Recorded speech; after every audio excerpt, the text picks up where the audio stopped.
জনপ্রিয় সঙ্গীত শিল্পী সাবরিনা পড়শি দীর্ঘদিন পর প্রকাশিত হয়েছে তার নতুন গান। সর্বশেষ গত বছর নতুন গান নিয়ে এসেছিলেন সঙ্গীত শিল্পী পড়শি। ওরে মন শিরোনামের গানটিতে পড়শির সঙ্গে গেয়েছিলেন আরিফিন রুমি। গানের ভিডিওতে মডেল হিসেবেও দেখা গেছে দুই শিল্পীকে। সে সময় পড়শি জানিয়েছিলেন 2 মাস পর পর নিজের ইউটিউব চ্যানেলে নতুন গান নিয়ে আসবেন তিনি। 2 মাস পর না এলেও এবার ঈদুল আজহা উপলক্ষে নতুন একক গান প্রকাশ করলেন এই গায়িকা। এই দুটি চোখে গানটির ভিডিওতে পড়শিকে দেখা গেল ব্যাংক ডাকাতের ভূমিকায়। তার সঙ্গে আছেন ইমরান আহমেদ সওদাগর। তিনি অভিনয় করেছেন পুলিশ কর্মকর্তার চরিত্রে, যিনি পড়শিকে আইনের আওতায় আনতে ছদ্মবেশে তার দলে যোগ দেন।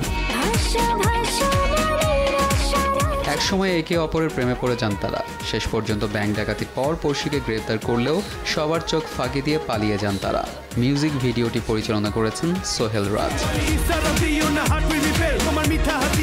গান প্রসঙ্গে জানতে চাইলে পড়শি বলেন, অনেকদিন ডুয়েট করেছি, কিন্তু এটি আমার সোলো।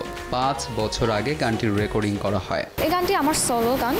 অনেকদিন ডুয়েট গান করেছি, লাইক আমার লাস্ট সোলো গান অনেক বছর আগে ছিল এবং এখন হলো আবার আমার সোলো গানটা এইটা আমি আবার করছি। এটার রেকর্ডিং অনেক আগে হয়েছে।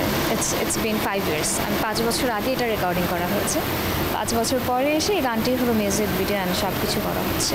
গানের পাশাপাশি নাটকেও দেখা যায় পড়শিকে। তবে এবার ঈদে একাধিক নাটকের চিত্রনাট্য পেলেও পছন্দ হয়নি তার, যার ফলে কোনো নাটকে দেখা যায়নি তাকে, এমনটাই জানান এই গায়িকা। আমি ফেলতে পারি না। ARM সাদাত, দেশ টিভি।